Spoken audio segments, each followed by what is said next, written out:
A common question is, how much does it cost to diagnose my vehicle? Welcome to Mercy J Auto Care, where compassion and craftsmanship come together. I'm Rick Smith, Master Certified Technician. Well, first of all, I want you to understand I'm trying to get away from the term diagnose because at the end of the day, it just depends on what testing needs to be done.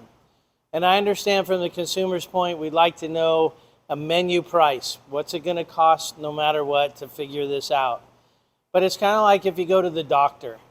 You go in, you see the doctor, then the doctor determines, do you need blood tests, do you need x-rays, do you need MRIs, and all those have different costs, different labors involved, different equipment involved. So I can't really answer that question because there's a lot of difference between a simple inspection of your brakes as opposed to doing a lot of testing on perhaps controller area network diagnostics. So it can vary all over the board. Bottom line is, do you trust the shop to be fair with you? So do a lot of interviewing and make sure you're comfortable with the place you're going, and then trust that they're charging you the appropriate fees for testing. Sorry it hasn't been more clear, but till next time, safe travels and blessings to you.